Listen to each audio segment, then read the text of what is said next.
All right, it's day 22. It's like 8:30. We haven't checked in since we were coming down Fuller Ridge 2 mornings ago. So basically since then, from Fuller Ridge down to the valley, it's a pretty nice hike. It's 19 miles to get all the way down to the I-10. And it was such a relief to be out of snow. We were hiking on dirt again and pine needles, and it was the best. Yeah, the trail was really nice at first, and we're like, man, if it's like this the whole time, we're gonna cruise. And then it did get rocky and not that nice for a bit, but it still beats snow for sure. And it's kind of a interesting day because you start up at 7,700 feet and it's freezing, and by the end of the day, we're down to 1,100 feet straight in the desert floor. You just drop off from Jacinto just straight down to the desert. So it's kind of a weird one where you just start in the cold and end up in the heat again. But it was nice. Corey handled 19 miles. We crushed it going down the hill. Yeah, my knees hurt a little bit, but we got down the I-10 right at sunset. Sunset, and it was beautiful. Yeah. And then we had 2 options. We could have camped there. There's some people camping right underneath the road there, but there's a trail angel there, Nitsi, who picks you up. She lives like 10 minutes away in Banning, and it's hard to explain what the experience is like going to Nitsi's house. But basically, she will never say no to a hiker. You call her, she picks you up. You need to go to Walmart, she takes you to Walmart. You want to go to In-N-Out, she takes you In-N-Out. She's like your crotchety grandma, kind of, but she's really sweet. She's a lot of strangers in her house all the time, and she literally opens up her house. You're like going into her shower and her bedroom. It's like, I thought it might be, more of like a hostel style, like there's her own space. It's like you were just in her house. It's literally like your grandma taking you in. So great. We got there and there was lasagna and salad. There's a whole fridge. It's like help yourself. There's ice cream and hot fudge and cherries and caramel sauce and whipped cream and bananas and basically heaven. Yeah, in the morning she made French toast for us, and there were strawberries and whipped cream and sausage and turkey bacon. And we slept on the back patio underneath just on a mattress under the roof. Yeah, it's pretty cute. She's got all these little pop-up tents and just mattresses back there for all the hikers to do their thing. We did laundry really, really and nice. Showered, and it was nice. Yeah, it was really sweet. Nitsi, thank you. Nitsi, thank you. And then she gave us a ride back to the trail the next day, and we started hiking, and it was kind of a climb, but we did a pretty short day. You like climb for a little bit. It's deserty. There's those big yellow flowers everywhere. They're nice. There's a rattlesnake. We did run into a rattlesnake number 3, before we saw. Yeah. And he was chill though. And then you get to this place called the Wind Farm, and it's an office for like these guys who run one of the wind farms out there. And one of the guys there, Roland, is just like turned it into a hiker oasis, and they sell sodas for $1, Hot Pockets, burgers, like all sorts of frozen chicken pot pies. They have Haagen-Dazs ice cream for $2. It's kind of crazy. Like, it was the best. Yeah, and then there's bathrooms, and there's even a shower they offered if you really needed it. And the whole time there's guys just working there. So there's like guys on their laptop doing work calls, and you like are behind them like, hey, excuse me, sorry, just some smelly hiker just trying to get some food out of the freezer. So the wind farm is really, really cool. Thank you to those guys. Seriously. Yeah, I had 2 Hot Pockets, a soda, and a Haagen-Dazs. Yeah, it was a nice little treat. Yeah, and then from then we had to climb one nice big hill, and we camped at a place called the Whitewater Preserve. It's freaking gorgeous. There's tons of shade. There's a wading pool. We all like took a little dip in. Picnic tables, bird feeders. It's like a really cool. I guess it used to be a trout hatchery, and then the Nature Conservancy like bought it, and they just kind of, their mission is just like protect these lands and give people access to them. So there's a really, really cool spot, and there's places to charge, flushing bathrooms. And they let all the PCTers camp there for free. So and shade and picnic tables. It was just glorious. Yeah, it was really beautiful. So yeah, and now we're heading into Mission Creek, which is supposed to be really washed out and tedious. Yeah, the reserve's on Whitewater River or Whitewater Canyon, and this whole area got washed out crazy a couple years ago in the hurricane. Apparently, if you type in Whitewater Canyon Hurricane Hillary on YouTube, you'll see like right now it's like a tiny little 8-foot river, and it was just this giant like flood that just washed this thing out super wide. And then we hopped the Mission Creek, which is the same. The trail used to go right along the creek, and it just got completely washed out. So it's like, it's just real slow going, picking around boulders, I guess. So we don't think we'll go too far today, but yeah, we'll see. We'll see. Cool. Basically, we left off at Whitewater River. Whitewater River and Mission Creek were both super washed out, so the trail's kind of gone for a very large section of it. But that being said, we didn't mind it so much. It was kind of nice. You're picking your own path around boulders and stuff, and you have to cross back and forth over this the Mission Creek a whole bunch of times, but I mean, I actually kind of enjoyed it.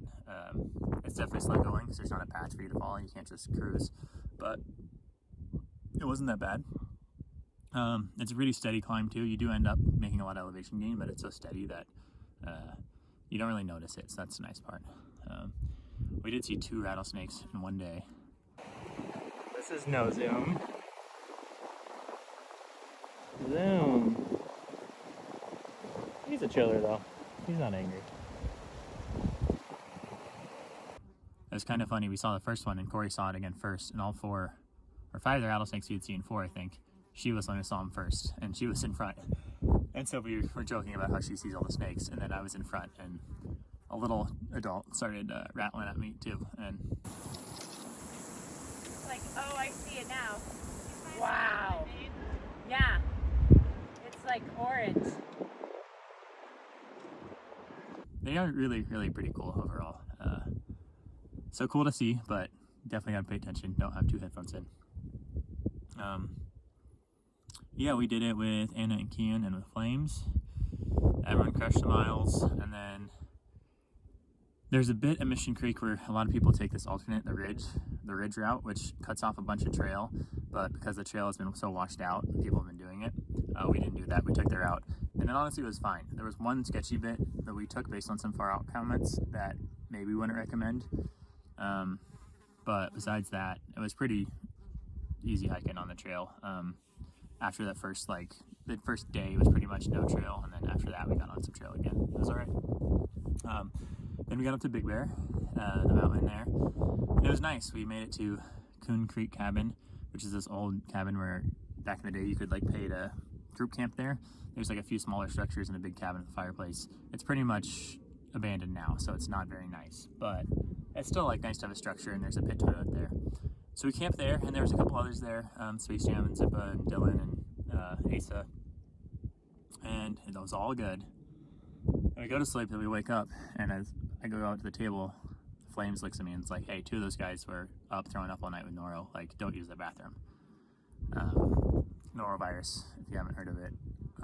It's a thing that breaks out on trails usually every year, and there was a big breakout this year.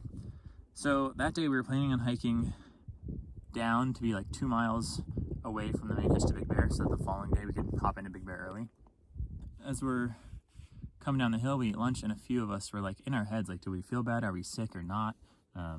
Noro can take as little as 8 hours to kick in, up to 24 hours, so we're really hoping it didn't get us. But we started feeling bad, and it got us. About 2 p.m. I think I threw up the first time, and then we're going to try to make it another couple miles just to a campsite, and we got about halfway there, we're by a creek, and I threw up again. And there's a flat area there, and we just need to lay here by this creek and see how this goes. You can look up norovirus and look at the symptoms. We don't have to go into too many details here, but I was as sick as I've ever been. I threw up 10 times in 5 hours. Every half hour I'd throw up, then I'd just lay in a pile on the ground in the sun until I would throw up again.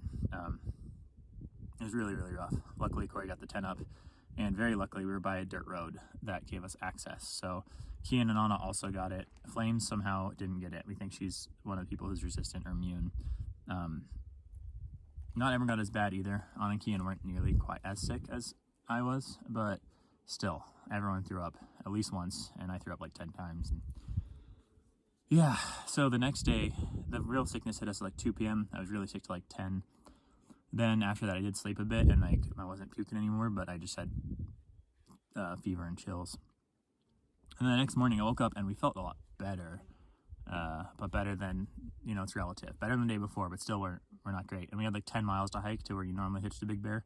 But we were by a dirt road that went to the freeway, so we just walked up the dirt road and caught a Uber into town. So the next day, these town days, you have really big plans for how much you want to eat and all that, and we were just pretty much recovering from norovirus for a couple days. So there's not much footage from in town. We did have a great Airbnb with Anna and Kian and Flames. There was a hot dog. We did enjoy some meals when we could. But overall, it was just a pretty rough period there for a few days. So, yeah, not much footage. Yeah, but now we got into Big Bear that day, took the following day off as 0, and then the next day we went back to where we got off trail, mile 255, and started hiking again. Did like 13 miles that day. And then it's really nice hiking though. It's like mountain hiking and lovely and a really nice path. And then yesterday we did like 17 miles. And that's where we are now. We're camped like 22 miles from the hot springs last night. There's some hot springs coming up. So our plan today is maybe even do up to 20 miles, camp 2 miles for the hot springs. And then tomorrow we can go to the hot springs and there's another inn that'll pick you up. So this section of the log might not have too much video or too much depth, but trust me, you didn't want it.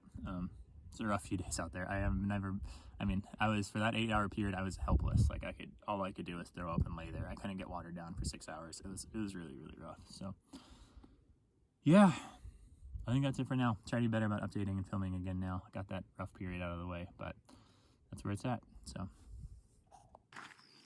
okay, good morning. It's day 32. Over a month on trail. The last few days, we've basically just been coming down the hill from Big Bear towards Cajon Pass. 3 days ago, day 29, we started off. We were kind of following Holcomb Creek down. Real pretty, mountain hiking, and a really nice trail again, which we are all really loving after, look at that. After all the trails we had, crappy trails we had previously. Day 29 is kind of big for us because it was our first 20-mile day. And we hit 300 miles. And the best part was, we did 20 miles, and both Corey and Anna and Kian and I all felt pretty good the next day. Corey and Anna both got new shoes, and they are so much happier not being in foot pain. Day 30 was freaking lovely. We camped about 2 miles before Deep Creek Hot Springs. So we hiked into Deep Creek Hot Springs, had a soak. It was really nice. Apparently it can get pretty overrun, like weekenders and day hikers, especially on the weekends and stuff. But it was just PCTers and we were there, and it was freaking lovely. The hot spring tub is like connected to the river, so you can literally dangle one arm in the cold river and sit in the tub and soak. It was freaking lovely. After the hot springs, you keep walking along the canyon that Deep Creek formed, and it's really kind of nice. You're generally up 400 or 500 feet above the creek, so it's cool views and a nice trail. And then finally, you come around a corner and see this giant dam, which is the Mojave River South Fork flood control dam. Apparently it's just put in place in case the Cedar Springs Dam that basically made like Arrow or Silverwood, if that one breaks, the second dam will catch the water so it doesn't flood out a valley. From there, we hit Highway 173. Alan came. He's a driver for Joshua Inn. It's a little dive bar, the deli. They make sandwiches and hot dogs and milkshakes, and they'll pick you up and bring you in for lunch. So we all went and did that. They also offer camping and showers there and stuff, but we just needed lunch and to keep moving. But it was really nice. Had a hot dog, had a sandwich, Corey had a milkshake. It was lovely. Are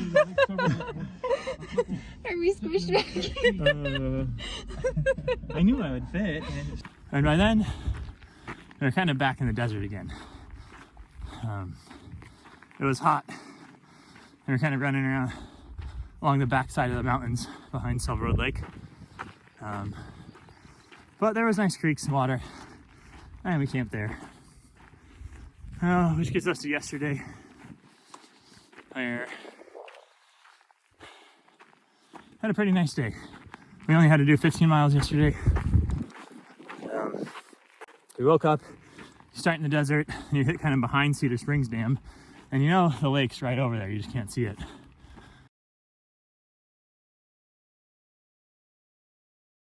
And then finally, you see the lake. And the trail's lovely, wraps around Silverwood Lake.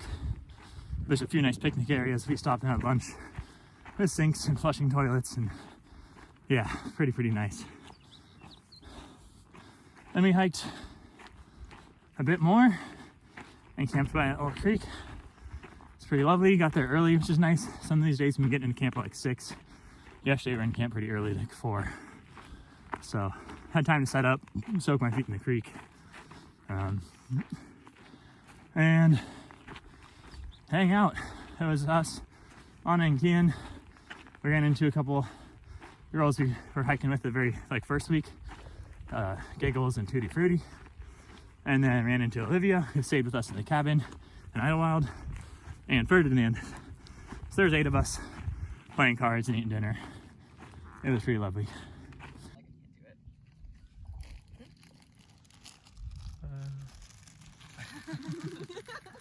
But really, the highlight of yesterday was getting excited for McDonald's, because today, where we camped, was about 6 miles from the infamous Holy Grail, the Fountain of Youth, McDonald's.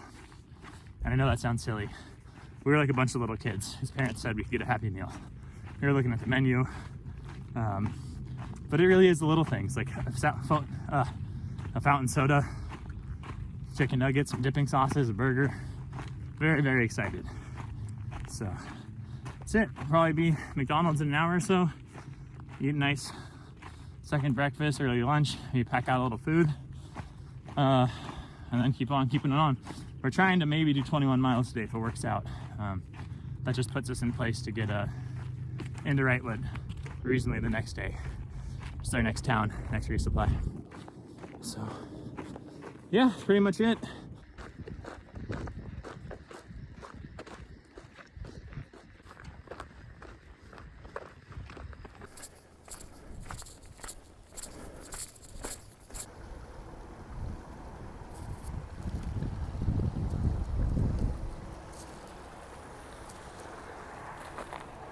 And the 15.